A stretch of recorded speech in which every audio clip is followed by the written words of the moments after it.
예, 이번 시간에는 지난 시간에 이어서 조사 결과 분석 및 정리 내용의 마지막 파트를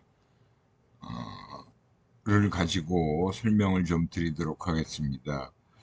이 본 강의 내용이 마지막 강의가 될 것 같아요. 근데 제가 다음 주 수요일 날도 출장이 잡힐 것 같아서 동영상 강의로 어, 대체를 할까 합니다.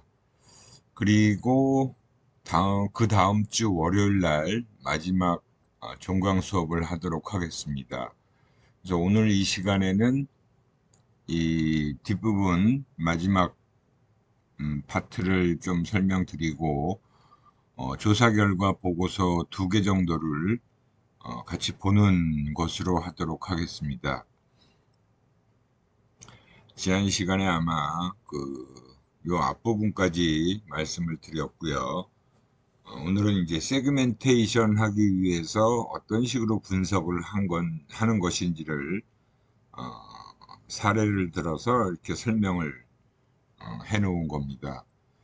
보통 세그멘테이션을 하기 위해서는 이런 인구 통계학적인 특성을 기준으로 뭐 성별이라든가 그다음에 직업,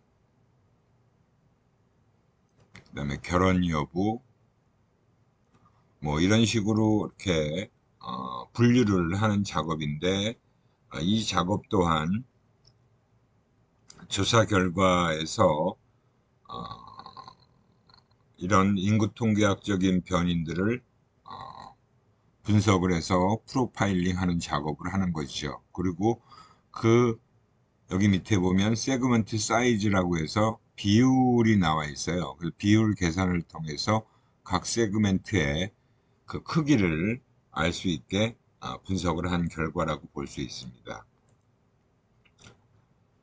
그리고 이제 고객 세분화를 하기 위해선 제가 앞서 언급했던 통계 분석 중에서 특히 요인 분석과 군집 분석을 통해서 고객 세분화를 해야 돼요. 그래서 요인 분석, 그 다음에 이제 군집 분석.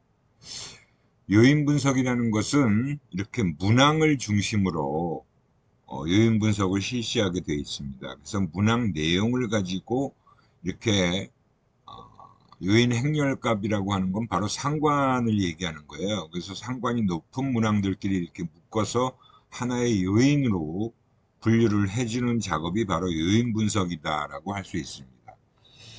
그리고 그렇게 요인 분석을 한 걸 가지고 어, 그 집단을 구분하기 위해서는 이제 사람, 조사 대상자들을 가지고 이렇게 분류 작업을 해요. 그래서 그 요인 분석한 결과를 다시 데이터로 해서 군집 분석을 하게 되어 있습니다. 그래서 군집 분석을 하면 이렇게 집단이 구분이 되게 되어 있어요. 그래서 여기서는 보니까 집단이 4개로 이렇게 구분되고 그 집단 4개의 각각의 집단별 특성들을 프로파일링한 그런 결과가 이렇게 제시가 되어 있는 겁니다. 그리고 집단별로 특성 분류도 해 놓은 거죠. 이 요인 분석에서 이 요인 값들을 기준으로 해서 이렇게 군집 분석 결과를 어, 나타낼 수가 있습니다. 그리고 이제 STP에서 타겟팅 작업을 하기 위해서 이제 세그멘테이션 한 결과를 바탕으로 타겟팅을 하는 거죠. 그래서 특히 이제 그 기업의 마케팅 목적에 따라서 그 제품과 브랜드의 타겟이 되는 집단을 설정하는 작업이 바로 타겟팅 작업이에요. 그래서 최근 3달간 음영 경험을 가지고 분석한 것과 최근 1개월간 마신 음료수를 가지고 횟수를 가지고 분석을 해봤더니 건강 중시형 집단이 가장 메인 타겟으로 설정이 된 겁니다. 그래서 이 건강 중시형 집단의 고객 프로파일링 작업을 또 이렇게 해놓은 결과표를 볼 수가 있습니다. 이렇게 이제 세그멘테이션과 타겟팅 분석 작업을 하고 나면 마지막으로 이제 포지셔닝 작업을 하게 되죠. 그 포지셔닝 작업이 바로 이러한 그 퍼셉추얼 매핑이라고 해서 지각도를 그리는 작업이에요.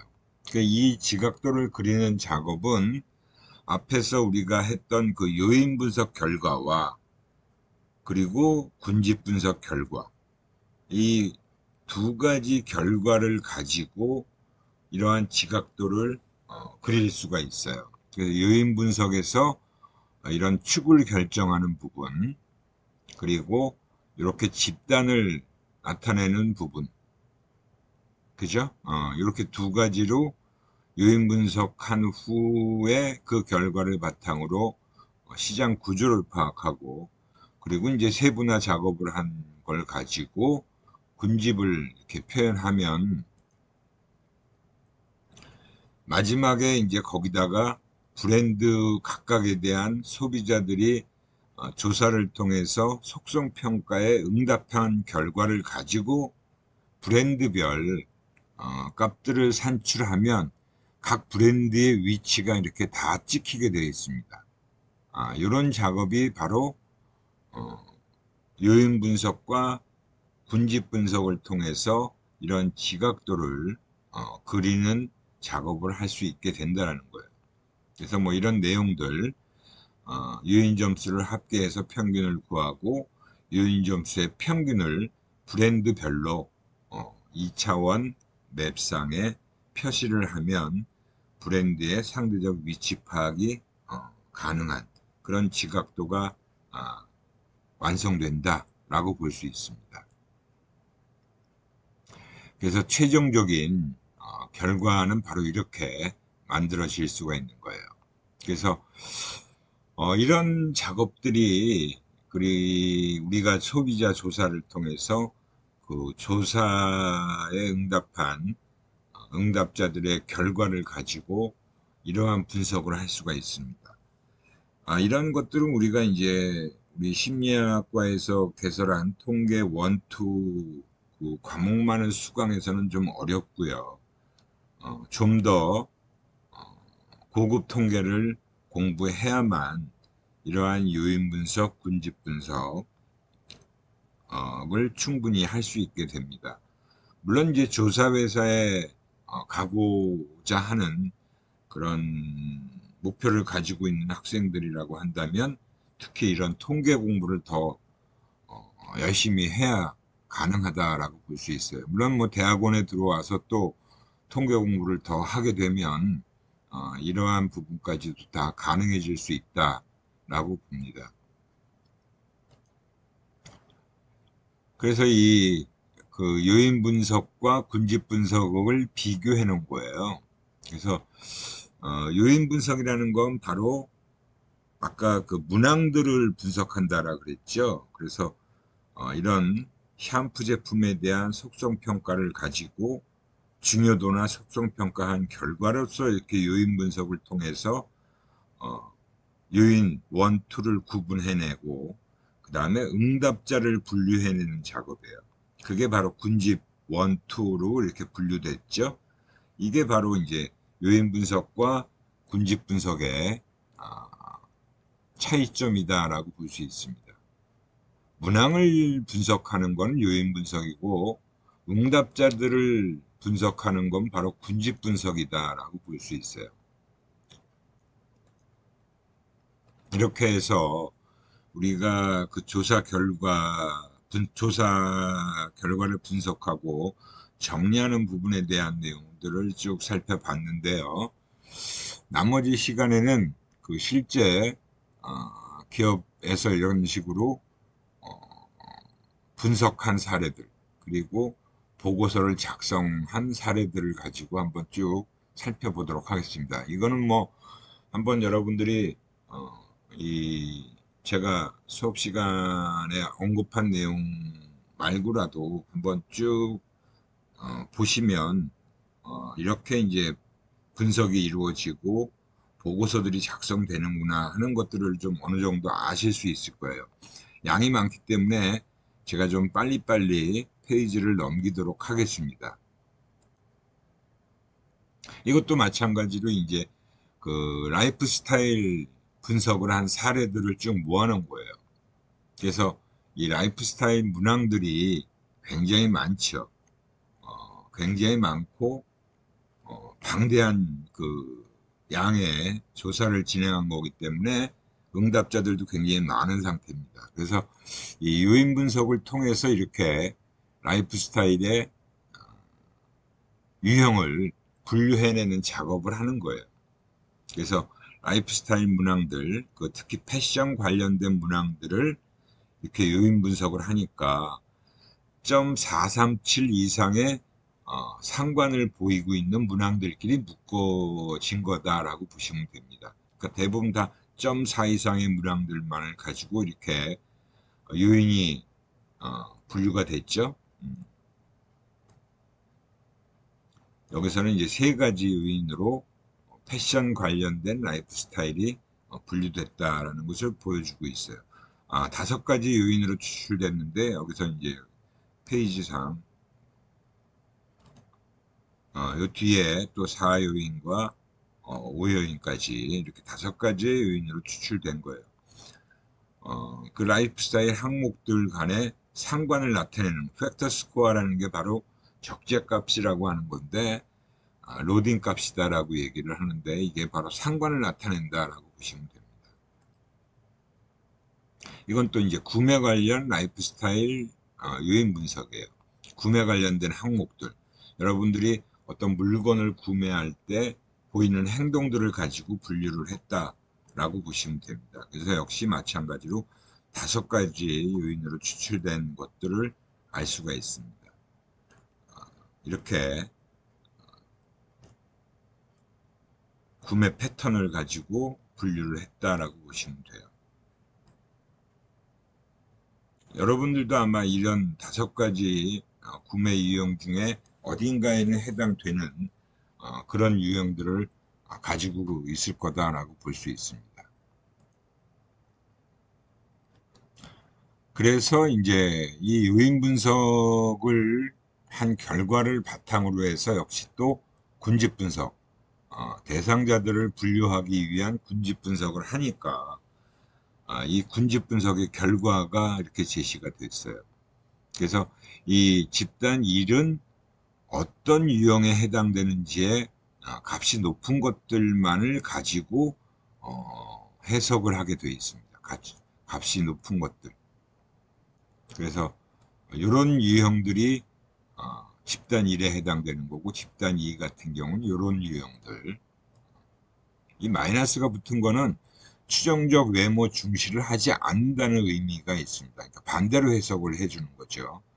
이렇게 한 3개 정도, 요 정도까지 0.5 이상의 값들을 가지고 그 집단의 특성으로 해석을 해주는 거라고 보시면 돼요.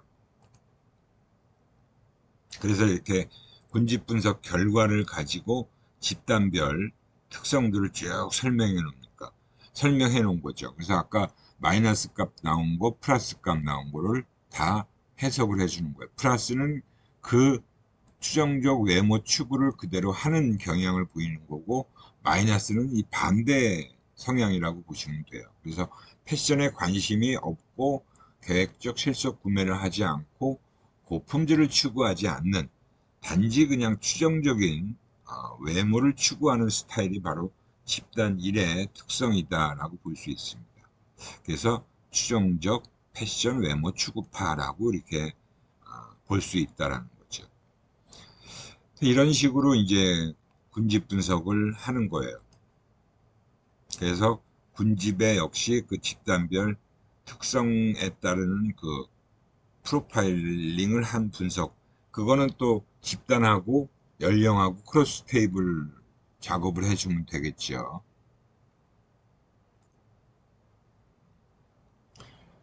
그래서 이제 최종적으로 이제 알고 싶은 내용이 바로 인터넷 사용과 전자상거래 이용 실태와 관련된 내용이니까 또 이런 인터넷 전자상거래 관련된 문항들과 역시 크로스 태블레이션 작업을 해주면 비율을 다 구해낼 수가 있겠죠.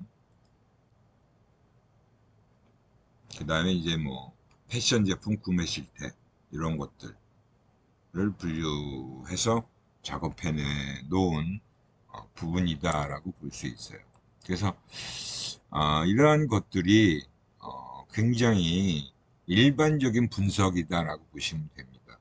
그러니까 우리가 소비자 조사를 통해서 관련 제품의 속성 평가를 하고 중요도를 체크하고, 그다음에 이제 라이프 스타일 같은 문항들도 본격적인 어떤 라이프 스타일만 조사를 하는 것이 아니라 그 어떤 소비자 조사를 단편적으로 할 때도 관련된 제품의 라이프 스타일을 좀 문항들을 집어넣는 경우가 있어요. 그랬을 때 이런 분석들을 굉장히 자주 한다라고 보시면 됩니다. 그래서 이제 집단별 이미지 매핑이다. 이게 아까 우리가 앞에서 살펴본 퍼셉추얼 매핑 작업을 한 것과 동일한 분석 작업을 하면 이러한 그 이미지 매핑이 완성될 수가 있어요. 요인 분석하고 군집 분석한 결과, 그리고 브랜드별로 또는 그 여러 가지 이미지를 또 평정시킨 결과하고 지금은 접목을 시킨 거죠. 이런 전통적인 뭐 우아한 이런 건 이미지 항목들이에요. 그리고 이게 군집 분석 결과들이고요. 그래서 그 군집별로 어떤 이미지에 더 가까운 부분을 나타내고 있는지를 보여주는 거다라고 보시면 됩니다.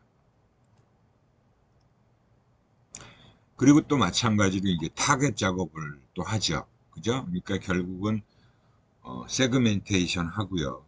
그 다음에 또 역시 타겟팅 작업을 하고, 그 다음에 이제 포지셔닝 작업을 하는 건 이 마케팅 조사를 하고 나면 일반적인 보고서 작성의 기본 패턴이다라고 보시면 돼요. 그래서 마찬가지로 타겟을 선정하기 위한 몇 가지 전자상거래 경험률, 구매 빈도, 뭐 패션 관련 사이트 방문 경험률, 향후 패션 관련 제품 구입 무향, 이러한 그 항목들과 군집 분석한 결과를 가지고 또 역시 크로스 태블레이션 분석을 하면 어떤 이 여러 가지 항목들에서 어떤 그 군집들이 높은 비율을 보이는지를 가지고 보니까 이런 패션 외모 관심, 상표 지향력, 충동 구매파가 다 높게 나온 거예요. 그래서 이렇게 메인 타겟으로, 즉 1차 타겟이 되겠죠. 이 집단이 선정되고요.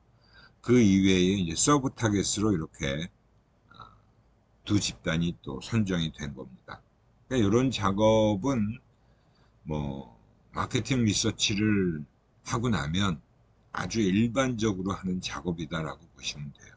그러니까 우리가 통계 분석을 정말 못하게 되면 이런 작업들을 할 수가 없겠죠. 그리고 이제 집단 그 타겟별 분석을 해 놓은 결과표죠. 역시 집단별로 집단 1에 해당되는 특성들을 쭉 이렇게 정리해 놨다라고 보시면 돼요. 이것도 역시 각 문항들하고 집단 그 군집 분석한 결과하고 크로스 태블레이션을 또 해주는 거예요. 그러니까 그렇게 하고 나면 이런 결과들을 정리할 수가 있게 됩니다. 마찬가지로 집단 2에 대해서도 이런 결과를 정리할 수 있고요. 또 집단 3에 대해서도 마찬가지로 이런 결과를 정리할 수 있습니다. 집단 4, 집단 5 이렇게 해서 라이프 스타일 문항들을 가지고 분석한 결과를 어떻게 활용하는지를 쭉 살펴봤고요. 이건 이제 제가 SK에 있을 때 지난번에 수업 시간에 제안서 제출한 것들을 쭉 보셨죠? 여러 회사가 제안서를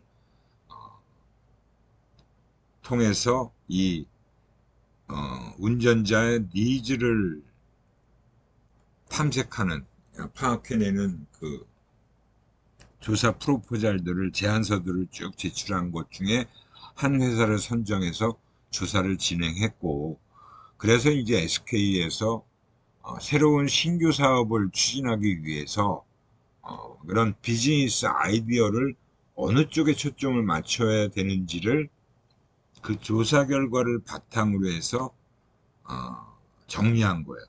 이거는 이제 이 탐색 보고서를 중심으로 해서 우리 팀 내에서 SK에 있는 직원들이, 팀원들이 정리한 결과 보고서다라고 보시면 됩니다. 조사 회사에서 조사 결과 보고서를 제출한 거를 바탕으로 해서 이런 보고서를 작성했다라고 보시면 돼요. 그러니까 이 보고서는 조사 회사의 보고서가 아니라 SK 내에서 작성한 보고서라고 보시면 됩니다. 그래서 이렇게 프로젝트 개요를 우선 설명을 하고, 그리고 이제 접근 방법은 이런 식으로 했다. 니즈를 파악하는 부분하고, 그다음에 비즈니스 플랫폼을 구체화하는 그런 부분을 구분해서 진행했고, 아마 이 니즈 파악하는 방법은 주로 퀄리테이티브 리서치니까 내용 분석을 했다라고 보시면 돼요. 컨텐트 어널리시스.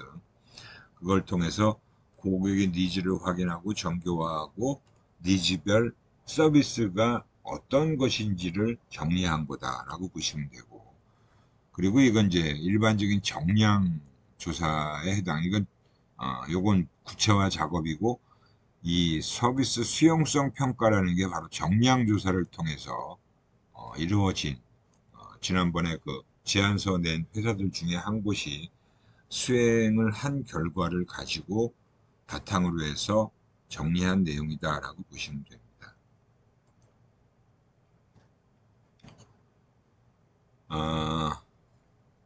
BIT 컨설팅이라는 회사가 이제 SK 마케팅 컨설팅 본부하고 전략본부하고 같이 이런 작업을 진행해서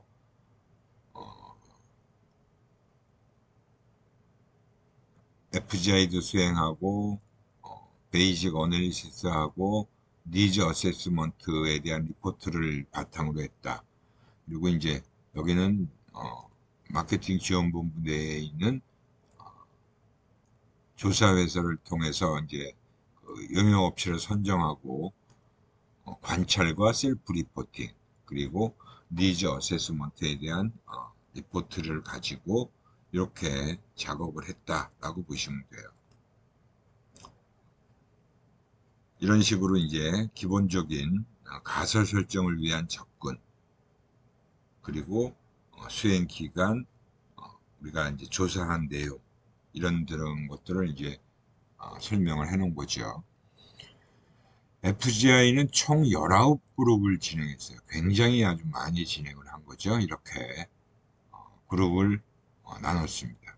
대학생, 미혼 직장인 남녀, 기혼 직장인 남녀, 또 자녀 취약 전 그룹, 기혼 남자 직장인, 주부, 그리고 헤비 유저, 자동차를 많이 타는 사람을 얘기하는 거죠.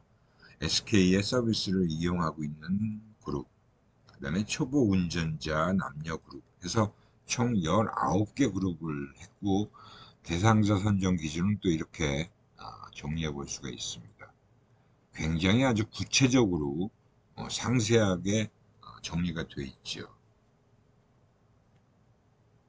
그러니까 우리가 FGI를 하더라도 여기는 이제 표본 추출 방법이 적용되지 않죠. 표본 추출 방법은 바로 정량 조사를 할 때만 해당되는 거예요. FGI 같은 정성 조사를 할 때는 바로 대상자를 어떻게 선정할 건지에 대한 기준을 구체적으로 정리를 해야 된다는 겁니다. 그래서 아주 상세하게 그룹을 나누었고, 그 나눈 그룹 하나하나의 집단에 해당되는 사람들의 선정 기준을 이렇게 상세하게 정리를 해 놓은 거죠. 내추럴 인콰이어리의 6명을 통해서 기본적인 그런 사전 정보, 정보 사전 탐색, 동반 탑승 관찰, 인데스 인터뷰, 이건 이제 관찰 조사한 부분을 가지고 얘기를 한 거예요. 그래서 관찰 조사 6명을 진행했다라는 거죠. 그래서 우리가 이런 관찰 조사를 통해서도 실제 활용한 부분을 또 이렇게 볼 수가 있습니다. 뭐 우리가 관찰 관련된 부분은 수업 시간에 여러 번 좀 살펴봤었잖아요. 그래서 여기서도 관찰 조사가 먼저 이루어졌다라는 것을 어느 정도 알 수 있습니다.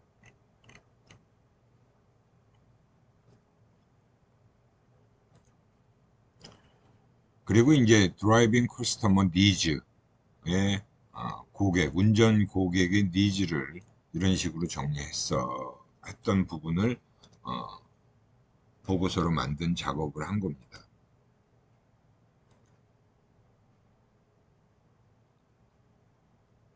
이런 작업들을 다 이게 이제 임원 보고형, 회장 보고형 보고서라고 보시면 돼요. 그래서 SK에서 그 당시에 썼던 양식이라고 보시면 되죠. TPO별 액티비티 앤 니즈, 즉 TPO라는 게 타임, 플레이스, 오케이즌이라고 해서 시간, 장소, 상황을 다 별도로 구분해서 정리한 내용이다라고 보시면 됩니다. TPO의 구분이에요. 자동차 중심적인 부분과 드라이빙, 운전 중심적인 부분으로 이렇게 구분을 한 거다라고 볼 수 있습니다. 자동차를 중심으로 분류한 거는 구입 전, 구입 시, 차량 유지 및 관리, 그 다음에 차량 처분으로 나누어 볼 수 있다는 거죠. 특히 이제 차량 유지 및 관리에 정비 관련, 주유 관련, 세차 관련. 지금 SK가 지금 다 현재 진행하고 있는 사업이에요. 그 전부터도 물론 주유소를 어떻게 활용할 것이냐에 대한 얘기가 많이 나왔었고, 예전에는 주유소는 그냥 기름만 넣는 곳이다라는 부분으로 대부분 다 인식을 했잖아요. 근데 이러한 조사를 바탕으로 해서 그 이후부터 주유소에 편의점도 들어가고, 뭐 맥도날드 햄버거도 들어가고, KFC 뭐 치킨 매장도 들어가고, 이런 식으로 그 주유소에 좀 공간이 있고 그 부지에 좀 여유가 있는 주유소들은 이런 것들을 다 실제로 집어넣은 경우입니다. 그리고 지금 세차는 꽤 많이 있죠. SK 주유소에 가면. 다른 주유소들도 마찬가지지만. 그리고 정비 관련 사업은 스피드메이트라는 곳에서 실제 하고 있죠. 그 다음에 이제 운전 관련된 사항들이에요. 그죠? 일상적인 루틴한 일과 오케이전, 상황별로 이렇게 구분을 해 놓은 거죠. 그래서 이렇게 카 오리엔티드 된 부분, 그래서 차량과 관련된 모든 그 일들을 다 정리했다라고 보시면 됩니다. 굉장히 상세하게 구분을 해놨죠. 이때가 2002년도 정도인데, 그 당시에 이제 운전자들의 차량과 관련된 니즈를 정리했다라고 보시면 돼요. 하고 있는 일, 차량과 관련된 일이라고 보시면 되죠. 이건 이제 운전과 관련된 일이에요. 운전과 관련해서 일상적인 루틴한 출퇴근, 그다음에 이거는 라이프 스타일 상에서의 쇼핑과 여행, 이런 것들. 역시 또 여기 약속과 모임, 가족 외식 이렇게 돼 있잖아요. 굉장히 이 네트워크가 다양하게 만들어져 있습니다.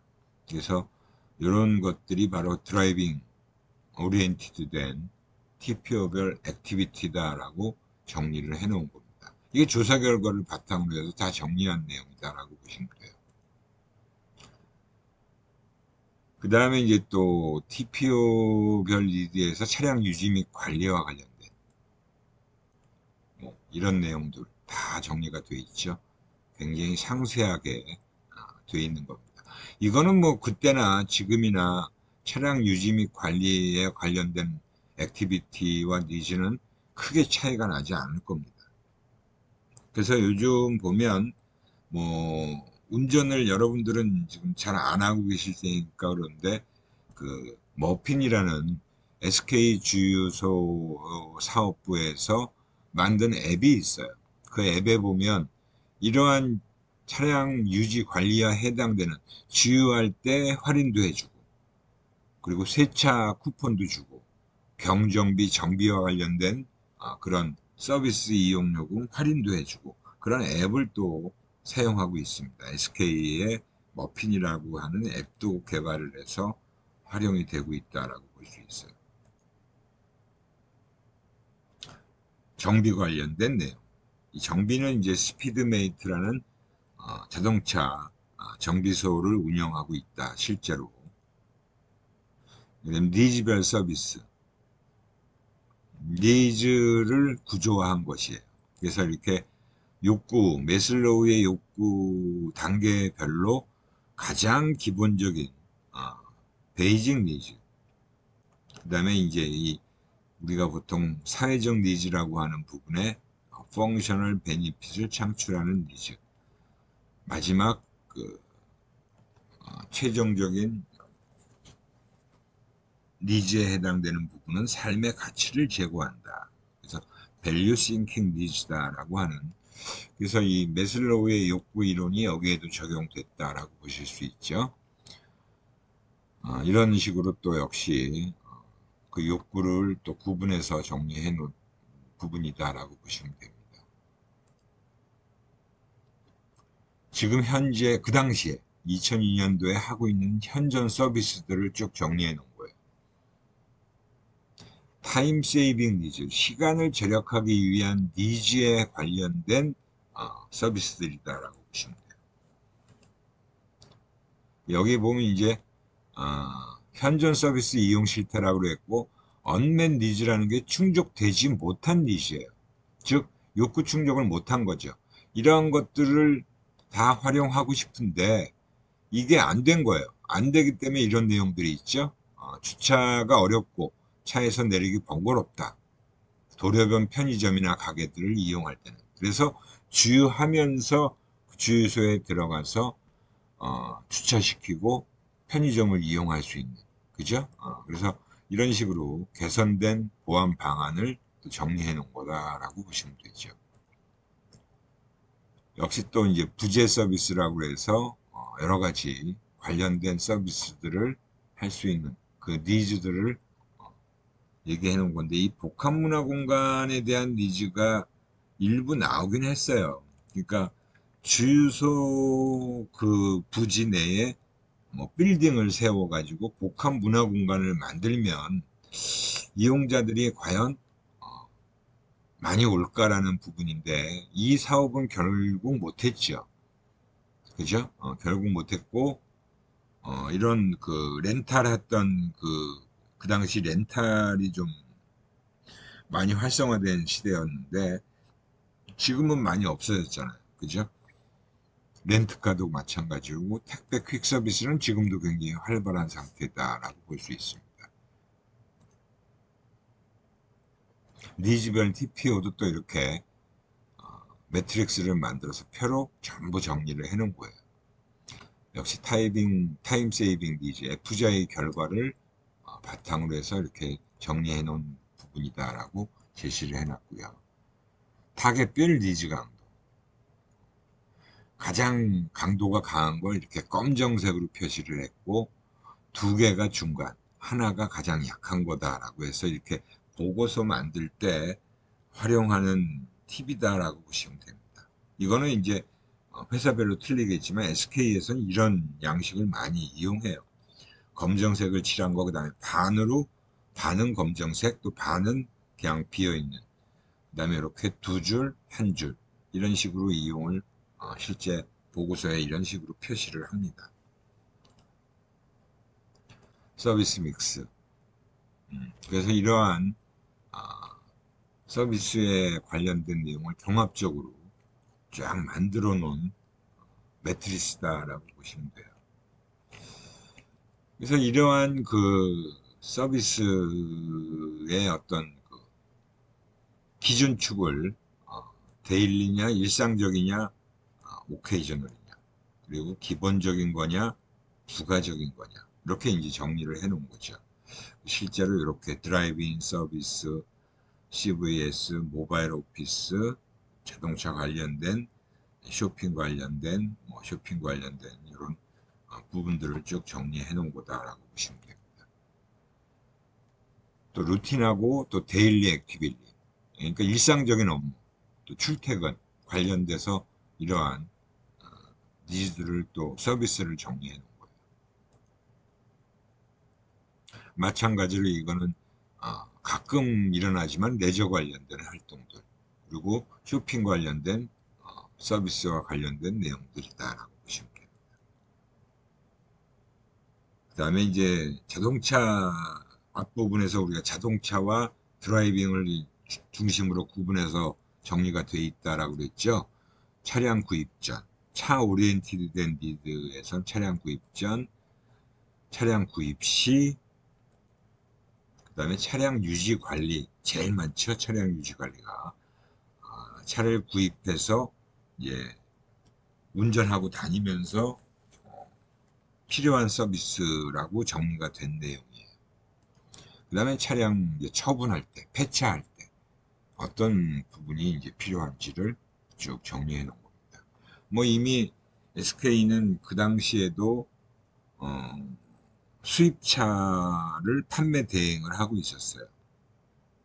지금은 SK 엔카라고 하는 중고차를 또 이미 그 이후에 얼마 지나지 않아서 중고차 판매 대행을 하고 있는, 구매와 판매를 할 수 있는 회사를 또 만들었죠. 그 다음에 이제 드라이빙과 관련된 니즈들을 또 이렇게 정리해 놓은 거다. 초기 단계에서 면허, 연수 초보 운전 당시, 그리고 이제 출퇴근용, 루틴한 일상적인 상태에서의 운전과 관련된 니즈들을 쭉 정리해 놓은 거예요. 업무 관련돼서 쭉 정리해 놓은 거죠.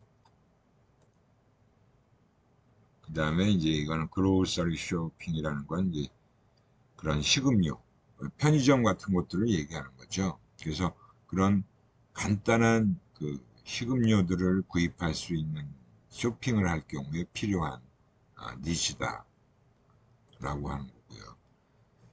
약속 모임, 드라이빙 라이프 오케이전과 관련된 니즈를 보면 약속 모임, 역시 뭐 주차 걱정, 예나 지금이나 주차 걱정이 항상 큰 문제다라고 볼 수 있어요. 백화점 쇼핑할 때 관련된 니즈다라고 보실 수 있고요. 그 다음에 이제 가족 외식.